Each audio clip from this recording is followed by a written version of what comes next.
네, 자, 2교시 시작하도록 하겠습니다. 우리 외래어 표기법 할 차례죠. 네, 외래어 표기법은 제가 이렇게 직접 모습을 보이면서 여기 요 칠판에 써가면서, 왜냐하면 특수 문자가 많아요. 네, 그래서 이렇게 써가면서 설명을 드리도록 하겠습니다. 자, 그럼 1번부터 이제 살펴보도록 하겠습니다. 요 지프. 이게 뭐 옛날에는 SUV 차량을 다 지프라고 불렀거든요. 지프 차량이라고 불렀는데, 그런데 뭐 요즘 들어가지고 이제 지프라는 게 이제 우리나라 예전에는 뭐 지프가 군용 차량밖에 안 들어왔습니다만, 이제 그 차량이 들어오게 되면서 그게 차량의 이름이었구나 하는 거를, 차량의 그 상품명이었구나 하는 거를 최근에 좀 알게 되었습니다. 어쨌든 하여간 뭐 지금도 지프 차량이라고 부르긴 하죠. 어쨌든 그 SUV 차량 같이 이렇게 생긴 그런 차량들을요. 자, 그런데 요거를 갖다가 외래어 표기법은 이제 저번에도 말씀드렸죠. 외래어 표기법은 외래어를, 즉 외국어를 한글로 적는 것이다. 그렇게 말씀을 드렸습니다. 자, 그럼 요거를 적을 때 여러 가지로 적을 수가 있어요. 일단은 이렇게 적을 수도 있고요. 이렇게 적을 수도 있고, 그 다음에 지프 이렇게 적을 수도 있고요. 자, 그 다음에 요거를 찝이라고 또 발음하기도 하거든요. 이렇게 찝 지프 이런 식으로 여러 개로 그렇게 쓸 수가 있겠습니다. 자, 그러면 이런 식으로 썼을 때 과연 이게 뭐가 맞냐 이거예요. 자, 그러면 요거를 제가 풀 수 있는 제가 그 방법, 풀 수 있는 그 열쇠 세 가지를 알려드리도록 하겠습니다. 자, 일단은 그 서구 외래어 있죠. 그러니까 서구 외래어 뭐 영어나 프랑스어나 뭐 아니면 독일어나 이런 그런 서구 외래어, 일본어도 마찬가지입니다. 일본어 포함해서 그 서구 외래어, 일본어 포함한 외래어 표기법에 된소리 표기 있다 없다? 된소리 표기 없습니다. 그래서 된소리 표기 없기 때문에 그래서 요 된소리 되는 거 다 지울게요. 그 지프 이거 안 되는 거예요. 그래서 된소리 표기 없습니다. 자, 그 다음에 두 번째로 알아두셔야 될 게, 요게 이제 요게 그거잖아요. 그걸로 따지면, 발음기어로 따지면, 이를 길게 한 거잖아요.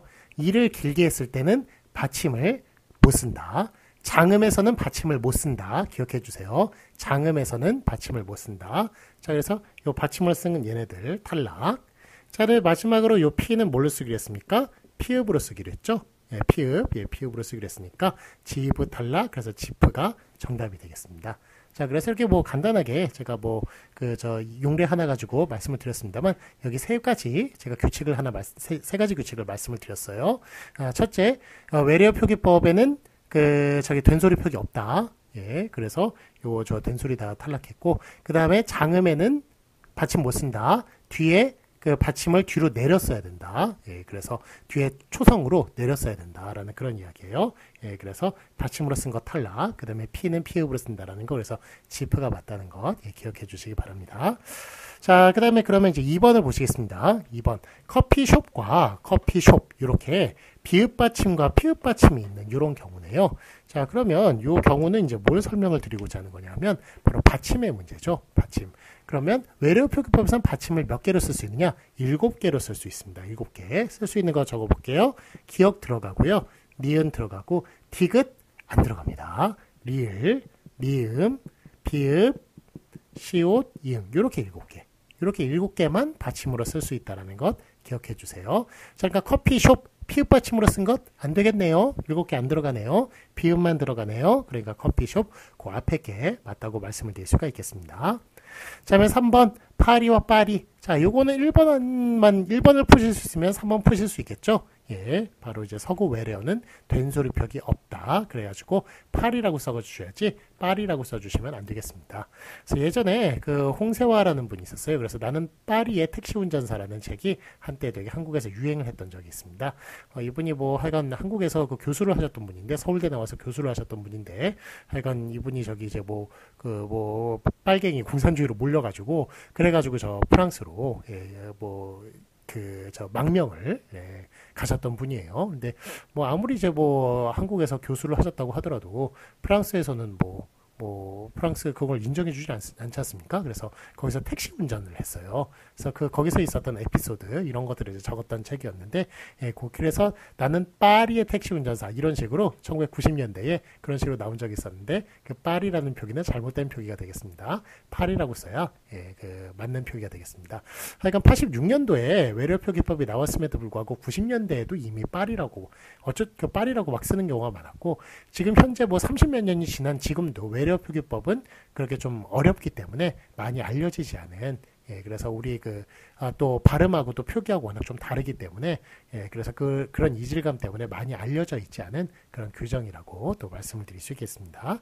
자, 어쨌든 하여간 그 규정을 지키자면, 예, 외래 표기법은 된소리 표기 안 되기 때문에 파리라고 적는 앞에 게 맞다는 그 말씀을 드립니다. 자, 그러면 4번 로봇과 로보트가 있네요. 예, 이거 뭐가 맞을까요? 자, 아까는 말씀드렸지만, 이 로봇이 일단은 이 로봇이 얘가 장음이냐 단음이냐 이 문제예요. 예, 그래서 요게 장음이면 아까는 1번 문제 풀었을 때 장음이면 받침 못 쓴다고 그랬죠. 단음이면 받침 쓸 수 있다고 그랬습니다. 예, 그러면 반대로 단음이면 받침 쓸 수 있는 거예요. 이거 장음입니까? 단음입니까? 이거 단음이에요. 단음이어가지고 받침을 쓴 로봇 그 앞에 게 맞겠습니다. 뒤에는 로보트라고 쓰면 안 되겠습니다. 그래서 로봇이라고 쓴 그 앞에 게 맞아요. 그래서 예전에 뭐 저희는 로보트 태권브이 이런 식으로 그렇게 로보트를 예, 많이 쓰곤 했는데, 외래 표기법에 따르면 예, 그 로봇의 봇의 오는 단음이기 때문에 받침으로 쓰는 앞에 게 맞겠습니다. 자, 그러면 4번 테이프와 테이프 있네요. 야, 이거는 이제 뭐가 맞을까요? 자, 요거는 이거 테이프 이렇게 적는데 요게 A죠, A. 이런 식으로 두 개예요. 두 개다 보니까 이렇게 모음이 두 개로 연속이 됐을 때는 우리 아까 전에 장음 있죠? 장음이 이렇게 I 길게 쓴다면 이건 사실 I 플러스 I잖아요. 모음이 두 개가 연속이 된 거나 마찬가지거든요. 그래서 모음 두 개 연속되고 장음인 얘네들 밑에 받침 못 쓰듯이 얘네들도 모음이 두 개니까 받침을 못 쓴다. 이렇게 보시면 되겠습니다. 자, 그래서 얘들 이제 받침 못 쓰기 때문에 예, 여기 테이프라고 적는 게 맞는 거예요. 테이프라고 쓰면 안 되겠습니다. 그러니까 그 장음이나 아니면 모음 두 개, 예, 장음도 뭐 모음 두 개 이어진 거나 마찬가지이기 때문에 어쨌든 모음 두 개가 연속이 된 것 여기에서는 받침 못 쓴다. 그렇게 기억해 주시면 되겠습니다. 그래서 5번의 정답은 그 앞에 테이프가 되겠고요. 자, 그럼 6번 프라이팬과 후라이팬이 있네요. 자, 요게 하여간 좀 우리 언어 현실과 표기가 많이 다른 부분이죠. 예, 우리 F 발음 있죠? F 발음 뭐로 쓰기로 했나요? F 발음은 피읍으로 쓰기로 했습니다. 예, 그래서 후라이팬이 아니라 프라이팬이라고 표기법이에요. 표기법. 그 앞에 걸로 쓰는 게 맞겠고요. 자, 그러면 F를 이렇게 히읗으로 쓰는 버릇은 과연 어디서 왔을까요? 요게 패밀리를 회밀리라고 부르고, 그 다음에 페리오를 회리오라고 부르고, 이렇게 얘기하는, 예, 그런 것들은 다 일본에서 건너온, 예, 그런 이제 버릇이 되겠습니다. 그래가지고 일본 같은 경우는 이제 피읍 발음이 있긴 합니다만, 요게 또 히읗 발음으로 그렇게, 예, 발음이 되는 경우도 있기 때문에, 예, 그래서 이제 외래어가 일본을 거쳐가지고 한국에 들어오는 바람에 그런 외래어는 바로 F 발음이 예, 히읗으로 예, 그렇게 지금 되는 경우가 많았던 것입니다. 그렇지만 뭐 우리나라는 분명히 피읍이라는 게 있기 때문에 그래서 피읍으로 이렇게 써주시는 것이 맞겠습니다. 그래서 프라이팬, 후라이팬 중에 프라이팬이라고 써주는 그 앞에 게 맞겠고요. 자, 그러면 7번 보시면 잉글리시와 잉글리쉬가 있네요. 자, 요거는 S자를 길게 한 요 발음이에요. 자, 요 발음은 어떻게 쓰느냐? 앞으로 오면 슈로 쓰고 뒤에서 오면 시로 쓰는 겁니다. 뒤에 오면. 예, 그래가지고 우리 슈바이처 박사입니까? 시바이처 박사입니까? 슈바이처 박사. 아인슈타인입니까? 아인슈타인입니까? 그것도 앞에서 온 걸로 봐요. 그래서 아인슈타인이라고 쓰는 게 맞는 거고요. 자, 그럼 이게 뒤에 올 땐 시라고 써줘야 된다. 그래서 잉글리시냐, 잉글리쉬냐. 잉글리쉬로 써서는 안 되겠습니다. 잉글리시로 써줘야 돼요. 시. 그래서 그 앞에 게 맞겠고요. 예, 그 다음에 그거 비슷한 게 있죠? 대시냐, 대시죠, 대시. 그 다음에 여러분들 많이 틀리는 것. 리더쉽이냐, 리더십이냐. 그것도 뒤에 오는 걸로 봐요. 그렇기 때문에 리더십이라고 그렇게 써줘야지, 리더쉽. 이런 식으로 써주면 안 되겠습니다. 자, 그래서 요게 하여간 아는 김에 이거 두 가지 다 알아두세요. 앞에 오면 슈로 쓴다. 뒤로 오면 시로 쓴다. 쉬로 쓰지 않는다. 예, 기억해 주시기 바랍니다. 자, 그 다음에 이번엔 8번 보시겠습니다. 이번엔 레저와 레저가 있네요. 자, 요거 보시면 요게 요렇게 요런 발음이 있고요. 그 다음에 요 발음이 있습니다. 이게 어떤 거냐면 자저조주 요런 발음이에요. 이걸 갖다가 또 자저조주 이런 식으로 쓸 수도 있겠죠. 그 다음에 이거는 차처초추 요런 발음이고 이건 차, 처, 초, 추 이런 식으로 이런 식으로 이렇게 쓰는 건데 자 위에 게 맞겠습니까? 아래 게 맞습니까? 이렇게 야저조주 이렇게 발음하기도 힘들어요. 한국 사람은. 그래가지고 간단하게 위에 걸로 쓰는 자저조주를 받게 했습니다.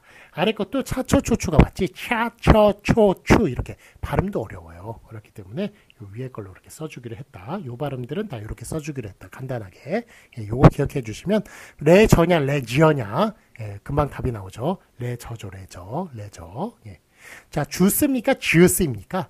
주스죠, 주스. 주스 아니에요. 그 다음에, 초콜릿입니까? 초콜릿입니까? 초콜릿. 간단하게 쓰는 게 맞겠습니다. 추파춥스. 그거 막, 츄로 막 이렇게 적어 놨습니다만, 우리나라 그 외래어 표기법 그 표기 틀린 거예요. 그래서 추파춥스 그건 표기 틀린 겁니다. 추파춥스 그렇게 적어줘야 맞는 것입니다. 원래. 자, 그래서 이렇게 하여간 외래어 표기법이 좀 널리 안 알려져 있기 때문에 이렇게 잘못된 표기들이 상당히 많아요. 많아서 여러분들 과제하실 때 외래어 표기법 많이 이렇게 참고를 하셔서 그렇게 내시면 좋을 것 같습니다. 자, 그래서 약간 레저가 맞고요. 저거 맞고 텔레비전이라고 쓰는 거 맞겠죠? 텔레비전 그거는 틀린 표기가 되겠습니다. 지언은 틀린 표기입니다. 자, 그 다음에 이제 9번 보시겠습니다. 디지털과 디지털이 있네요. 자, 요거는 디지털이라고 그렇게 이게 지금 저기 어떤 발음이냐면 이 자를 거꾸로 한 발음이에요.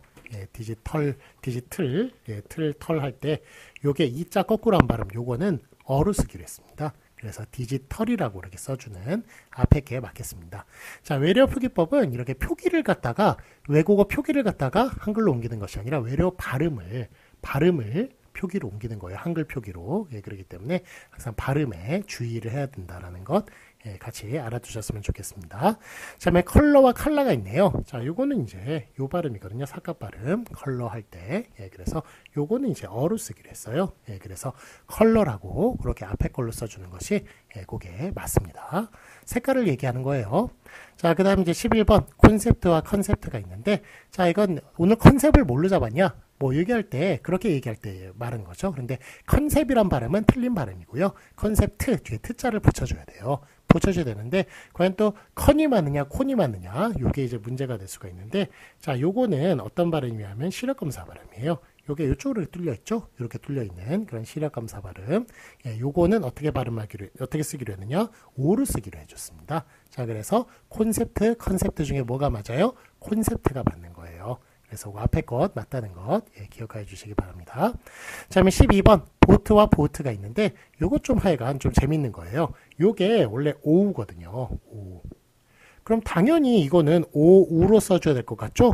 오우로 써줘야 되는데 이렇게 안 쓴다는 것, 오로만 쓴다는 것 요거 꼭 기억해 주세요. 그래가지고 보트 틀려요. 보트가 맞아요. 보울링 있죠? 공 굴리는 그 스포츠. 그것도 보울링이 아니라 원래 발음은 오우예요. 오우인데 쓰는 거 볼링이라고 그렇게 간단하게 쓰기로 했다는 것. 외래어 표기법 요거 좀 특이한 면입니다. 이거 기억해 주시기 바랍니다. 자, 그럼 13번 뉴욕과 뉴욕이 있네요. 자, 이거는 이제 장음을 표기에 반영하느냐 반영 안 하느냐 요 문제예요. 자, 그러면 장음을 표기에 반영합니까 반영 안 합니까? 앞에 거에 익숙하시죠? 뉴욕 앞에 걸로 쓰는 거 보면은 장음은 표기에 반영을 안 한다라는 것 알 수가 있습니다. 자, 그래서 오사카 있죠? 그 일본어도 마찬가지예요. 오사카냐 오사카냐 오사카가 맞아요. 그래서 일본도 장음이 있거든요. 그래서 간단하게 그렇게 써주는 장음을 표기에 반영을 안 한다. 스포츠냐 그냥 간단하게 스포츠로 쓰기로 했죠. 그래서 장음은 표기에 반영을 안 하기 때문에 그런 것입니다. 자, 그 다음 14번 도요토미 히데요시와 풍신수길이 있네요. 자, 둘 중에 뭐가 맞나요? 이거 요 이제 일본 사람, 일본 인명에 관련된 이야기인데, 이게 일본 사람들, 한국 사람들, 중국 사람들은 보통 세 글자로 이렇게 이름이 이어져 있습니다만, 그 일본 사람들은 네 글자로 성 두 글자, 이름 두 글자, 그래서 네 글자로 보통 이렇게 이루어져 있죠. 그래서 우리식대로 읽으면 풍신수길 이렇게 읽습니다만, 일본 사람들은 일본식 발음대로 그렇게 쓰는 것을 표기에 외래 표기에 맞게 하였습니다. 그래서 도요토미 히데요시 풍신수길은 틀립니다. 도요토미 히데요시만 맞고, 이토 히로부미만 맞지. 2등 방문 틀려요. 그다음에 뭐 고인시 유키나가 이렇게 써야지. 뭐 저 덕 그 뭐죠? 그 저 소서 행장 뭐 이런 식으로 쓰면 안 되겠습니다. 자, 그럼 이제 15번 공자와 쿵자를 이제 살펴보도록 하겠습니다. 자, 이거는 이제 중국 발음이에요. 중국 인명에 관련된 이제 발음인데, 중국 인명은 조금 하여간 특이한 게 하여간 뭐 옛날에는 이제 다 공자라고 불렀죠. 그 다 옛날부터 공자라고 불렀죠. 그리고 성룡이냐 청룡이냐 아니면 주운발이냐 저울운파냐 이런 식으로 좀 많이 이렇게 좀 헷갈리는 그런 일들이 있는데, 요거 그 시진핑은 습근평이라고 부르지 않죠? 시진핑이라고 부르죠? 자, 요게 그 법칙을 제가 알려드릴게요. 1911년 있죠? 1911년. 요게 무슨 일이냐면 중국에서 신해혁명이 일어났던 해입니다. 신해혁명. 그래서 요 때를 이제 기점으로 요 이전에 죽었으면 이렇게 그 공자 이런 식으로 그렇게 옛날식 발음대로 하고요. 그 다음에 요 이후에 죽으면 그러면은 요거는 저기 이제 중국식 발음대로 그렇게 쓰기로 했다라는 그런 규칙이 있습니다. 자, 그래서 공자 같은 경우는 신해혁명 훨씬 더 전에 그렇게 죽었죠. 그래서 공자라고 쓰는 게 많고요. 쿵즈라고 쓰는 것이 아니라. 자, 그 다음에 저 성룡이나 아니면은 주윤발 이런 사람들은 아직까지 살아있죠. 아직까지 살아있기 때문에 1911년 이후에 살아있는 사람들이기 때문에 그래서 청룡, 저울운파 그렇게 써주는 게 맞겠습니다. 자, 그 다음에 여러분들 저기 신해혁명을 일으킨 순엔이라고 부르기도 하고 손문이라고 부르기도 한단 말이에요. 손문은 이제 옛날식 발음, 순엔은 현대식 발음인데, 자, 그럼 신해혁명을 일으킨 바로 그 순엔은 손문이라고 불러야 되느냐, 순엔이라고 불러야 되느냐, 어떻게 됩니까? 이 사람 신해혁명 이후에 신해혁명을 성공시킨 다음에 죽었어요. 그렇기 때문에 그래서 이 사람은 순엔이라고 부르는 게 맞는 겁니다. 그러니까 신해혁명 이전에 태어났느냐 안 태어났느냐 이게 문제 아니라 죽었느냐 안 죽었느냐 요 문제예요. 그래서 신해혁명 이후에 죽었기 때문에 그래서 그런 사람은 순엔이라고 부르는 게 맞겠습니다.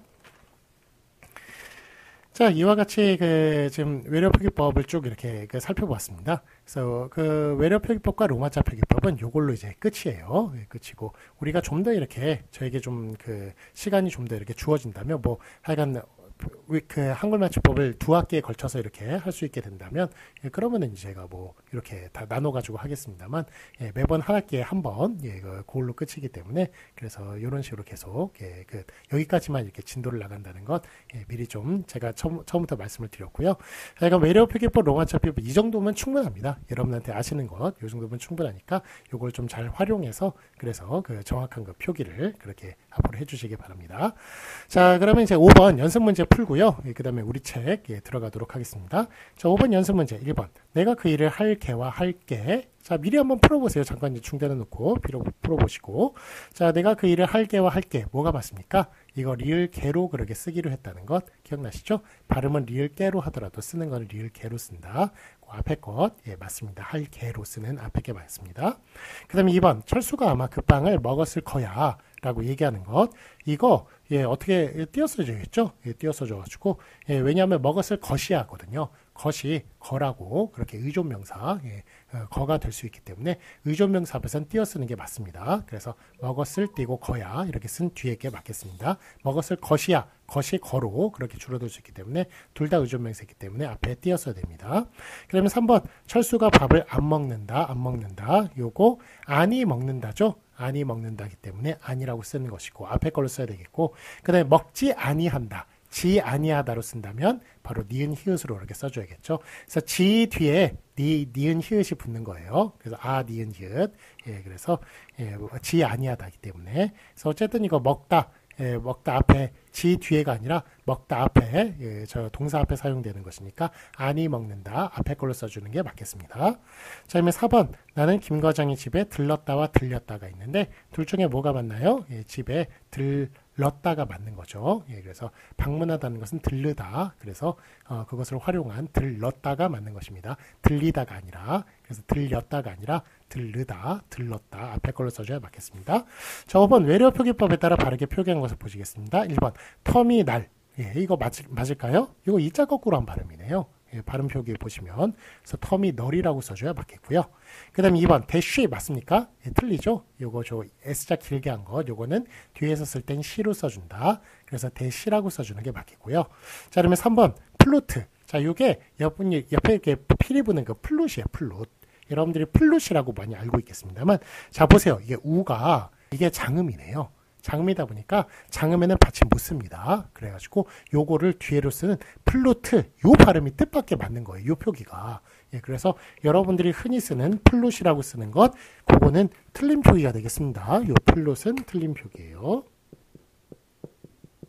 요거는 뜻밖의 틀린 표기고 플루트가 맞다는 것. 왜냐하면 루의 우가 장음이기 때문에 받침을 못 쓰기 때문에 플루트라고 쓰는 요 3번이 맞는 것입니다. 그 다음에 4번 케이크 맞습니까? 케이크가 맞습니까? 요건 케이크가 맞는 거죠. 왜냐하면 요게 케이크 예. 요것도 A잖아요. A니까 요 길게 그러니까 저기 요 저 몸이 두 개니까 그래서 그게 되는 거죠. 저기 저 받침으로 못 쓰는 거죠. 그래서 케이크라고 이렇게 써주시는 요게 맞겠습니다. 4번은 틀립니다. 케이크라고 써줘야 맞습니다. 자, 그러면 6번 보기를 외래어 표기법에 따라 바르게 적은 것은 요거 보시면 요게 워크 샵입니까? 워크숍입니까? 요거 그 실력검사 발음이죠. 실력검사 발음은 O로 쓰기로 했다. 그래서 워크숍이라고 써줘야 맞는 건데 3번, 4번 중에 그럼 뭐가 맞겠습니까? 바로 그 받침의 이제 문제죠. 받침은 7개로만 쓰기로 했다. 그래서 기역, 니은, 디귿 안 들어가고 리을, 미음, 비읍, 시옷, 이응 이렇게 들어간 것 이렇게 7개로 쓰기로 했으니까 그래서 워크숍에 그 비읍으로 써주는 그 앞에 게 맞겠습니다. 피읍은 안 들어갑니다. 그래서 3번이 맞고요. 그 다음에 7번 다음을 로마자 표기법에 따라 쓰시오. 이희석 한번 써보겠습니다. 자, 이희석 성은 자유롭게 쓰기로 했죠. 성은 비슷하게 물론 비슷하게 써야 됩니다. 뭐 자유롭게 쓰기로 했다고 뭐 얼토당토하는 표기를 하면 안 되겠죠. 그래서 비슷하게 써주시는데 뭐 많이 뭐 쓰는 건 일단은 뭐 요 아이가 맞죠. 이희석. 그런데 이거는 뭐 서양 사람들이 아이라고 읽을 가능성이 무척 많으니까 뭐 많이 쓰시는 요 리라고 써주셔도 괜찮고 그 다음에 기존의 표기에는 YI 이렇게 쓰기도 했어요. 그래가지고 뭐 이것도 괜찮고 어쨌든 뭐 권장은 요거 이고 하여간 성은 좀 자유롭게 두기로 했고요. 희석 같은 경우는 정확하게 써줘야겠죠. 희석은 희의는 UI로 쓰기로 했죠. 그 다음에 석은 요 뒤에 요 갖다 붙여가지고 소문자로 작게 SEOK 이런 식으로 써줘야 맞겠습니다. 자, 이석 보이시죠? 자, 그러면 성은 자유롭게 두시고 이름은 정확하게 그렇게 써주시면 되겠습니다. 자, 여기까지 우리 저 프린트물로 이렇게 하는 겁니다. 요거 시험 범위 들어갑니다. 중간고사 시험 범위 들어가니까 요거 약간 공부 열심히 해주시고요. 자, 그러면은 우리 여러분들께서 다 교재 준비하셨죠? 자, 그럼 교재 진도 나가도록 하겠습니다. 네, 다 교재 준비하셨죠? 자, 그러면 우리 교재 처음부터 이제 나가도록 하겠습니다. 한글 맞춤법 부분 2페이지 보실까요? 우리 2페이지 보시면 제1장 총칙 그렇게 나와 있네요. 거기부터 수업 들어가도록 하겠습니다.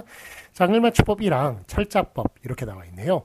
제가 저기 한글 맞춤법 무엇과 무엇으로 구성되어 있다고 첫 시간에 말씀을 드렸죠. 어떤 것과 어떤 것으로 구성되어 있나요? 바로 철자법과 띄어쓰기로 구성되어 있다라고 그렇게 말씀을 드렸는데 바로 이제 철자법에 관련된 그런 내용들이 쭉 이제 나오고 있습니다. 제 1항 한글 맞춤법은 표준어를 소리대로 적되 어법에 맞도록 함을 원칙으로 한다. 이런 얘기가 나와 있는데 그러니까 이제 표준어를 소리대로 원래 이제 적어야 되는 것인데 요거를 갖다가 어법에 맞도록 적어야 된다라는 그런 말. 그게 제가 널따를 예를 들어서 말씀을 드렸죠. 그렇게 널따를 소리대로 적어서는 뜻이 제대로 전달이 안 될 때가 있다. 그렇기 때문에 그래서 리을 비읍으로 그렇게 철자법을 지켜서 그 어법에 맞도록 그렇게 써야 된다는 그런 말씀을 드린 적이 있습니다. 그 내용이에요. 그러니까 그 제 1항이 해설 보시면 표준어를 소리대로 적는다는 원칙만을 적용하기 어려운 경우도 있다. 예컨대 꽃이라는 단어는 그 발음 형태가 몇 가지로 나타난다. 그래서 꽃이웃으로 이렇게 나타나는 경우가 있죠. 꽃이, 꽃을, 꽃에 이런 경우는. 그런데 꽃이라고 그렇게 나타나는 경우도 있죠. 꽃나무, 꽃놀이, 꽃망울 이런 식으로 꽃. 그 다음에 꽃이라고 이렇게 꽃이라고 디귿 이렇게 나와 있는 경우도 있습니다. 꽃과 꽃다발, 꽃밭. 그래서 이렇게 발음대로 쓴다면 하나는 꽃이웃으로 써야 될 것이고 하나는 꽃으로 써야 될 것이고 하나는 꽃, 디귿 받침으로 이렇게 써야 될 텐데 이러면 우리의 플라워라는 뜻, 플라워라는 그 뜻이 바로 전달이 되지 못한다는 거예요. 그렇기 때문에 이 세 개의 통일된 형식, 즉 어법에 맞도록 하는 그런 꽃, 치읓 받침을 그렇게 써줘야 된다는 그런 이야기입니다. 그래서 즉 어법에 맞도록 한다는 것은 결국 뜻을 파악하기 쉽도록 하기 위하여 각 형태소의 본 모양을 밝혀 적는다는 말이다. 그래서 뜻을 파악하기 쉽게 하기 위해서 그래서 본 모양을 밝혀 적는다는 것이니까 그래서 꽃치읓으로 그렇게 꽃 그러니까 그 꽃치읓도 아니고 꽃하고 그 치읓 받침 그런 식으로 쓰는 것을 그렇게 어법에 맞도록 하는 것을 뜻을 파악하기 쉽게 하기 위하여 그렇게 한다는 것을 그렇게 그래서 그 어법에 맞도록 쓴다는 것이 필요하다는 것을 그렇게 보여주고 있습니다. 자, 확인 문제 보시겠습니다. 맞은 것을 고표하시오. 꽃이, 꽃이, 꽃나무, 꽃과 이렇게 1번, 2번, 3번, 4번 이렇게 나와 있네요. 어떻게 적는 게 맞을까요? 바로 꽃이 이렇게 1번으로 이렇게 적어줘야 맞는 것이죠. 왜냐하면 2번, 3번, 4번으로 이렇게 적어주면 이게 같은 플라워라는 걸 알 수가 없으니까 이렇게 1번으로 적어줘야 그렇게 플라워라는 뜻이 제대로 전달이 되기 때문에 그래서 1번으로 적어준다. 1번이 맞겠다. 그 말이 제 1항에 대한 내용이 되겠습니다. 자, 그러면 한글맞춤법 2항 보시겠습니다. 이번 띄어쓰기 보실게요. 제2장 2항 문장의 각 단어는 띄어쓰기를 원칙으로 한다. 확인 문제 맞은 것을 오피하시오. 한참 동안 이렇게 제 2항의 내용이 각 단어는 띄어쓰기를 원칙으로 하네요. 단어는 원래 다 띄어쓰는 거예요. 그런데 너무 띄어만 쓰면 좀 미용상에도 문제가 있고 그러다 보니까 또 붙여 쓰고 이러는 규칙들이 있는 것이죠. 그렇지만 띄어쓰기의 가장 기본적인 규칙은 단어는 다 띄어쓴다라는 것. 그게 가장 기본적인 규칙이라는 거 그렇게 알고 계시면 좋을 것 같네요. 그래서 한참 동안 이게 한참도 단어고 동안도 단어예요. 그래서 이거를 띄어쓰는 뒤에 있는 게 맞겠습니다. 띄어쓴 뒤에 한참 띄고 동안 이렇게 쓴 뒤에 게 맞겠습니다. 다음에 한글맞춤법 3항 보시면 외래어 표기법에 대해서 나와 있네요. 제3항 외래어는 외래어 표기법에 따라 적는다. 자, 확인 문제 보시면 맞은 것을 오피하시오. 요게 어떻게 적어야 되나요? 후레쉬맨 이런 식으로. 그래서 요게 이제 외래어 표기법 우리 말씀드렸습니다만 한글맞춤법과 한글맞춤법 표준어 규정 요게 1989년도에 만들어졌고요. 그 다음에 그게 그 로마자 표기법이 2000년에 만들어졌습니다. 자, 그 다음에 외래어 표기법 몇 년도에 만들어졌을까요? 1986년 가장 먼저 만들어졌어요. 그럼에도 불구하고 많이 안 알려져 있는 것, 그 이유는 바로 어렵기 때문이고 그 다음에 현실화과 좀 멀어져 있기 때문에 그래서 좀 이렇게 널리 알려져 있지 못한 그런 좀 규정이라고 얘기할 수가 있겠습니다. 어쨌든 뭐 가장 먼저 만들어졌는데 가장 좀 덜 알려져 있는 규정이다 그렇게 말할 수 있겠고요. 자, 그 다음에 플래시맨 같은 경우에는 이게 일본의 특촬물이라고 그래가지고 그래서 뭐 파워레인저 이런 비슷한 거예요. 그러니까 실사로도 나오고 뭐 만화로도 나오는 이런 후레쉬맨이라고 그래서 우리나라에 이렇게 들어왔었습니다. 후레쉬맨. 그런데 이게 정말 일본에서 만들어가지고 일본의 그 전형적인 발음이 들어왔던 것이죠. 그렇지만 이게 그래서 후레쉬맨이 뭐 이게 신입생인지 뭔지를 몰라가지고 그래서 뭐 신입생이 막 하늘을 날아다니고 막 이런 거라고 그렇게 생각을 했는데 그게 아니라 알고 보니까 번개 인간이었어요. 플래시맨 이런 뜻이었죠. 그래가지고 그래서 삼광 인간 뭐 이런 뜻이었죠. 그래서 요거를 갖다가 이제 어떻게 했어야 되느냐? 요 F는 이제 피읍으로 적기로 했죠. 자, 그 다음에 요거 L 같은 경우에는 요게 앞에 받침이 없을 경우에는 리을로 적어줍니다. 그래서 플레 이런 식으로 적어줘야 되고요. A는 이렇게 적어줘야 되고 그 다음에 요거 쉬라고 그랬나요? C라고 그랬나요? 제가 C라고 말씀을 드렸죠. 요 뒤에서 적을 때는 S자 길게 한 거 C라고 쓴다. 플랫이 그 다음에 맨 이런 식으로 적어줘야 맞겠습니다. 자 그래서 요대로 적어준 것 쭉 1번서부터 1, 2, 3, 4, 5, 6 6번까지 있네요. 1번서부터 6번까지 6번이 되겠습니다. 예, 그런데 우리나라에 들어오기는 1번으로 그렇게 들어와가지고 대단히 좀 좋지 않은 그런 발음으로 그렇게 이제 적어줬습니다만 그렇지만 이제 정확하게 외래어 표기법에 따라서 쓰자면 플래시맨 이렇게 써줘야 맞겠습니다. 네, 자 그러면 잠시 쉬었다가요. 우리 3교시 때 또 수업 나가도록 하겠습니다. 잠시 쉬었다 하겠습니다.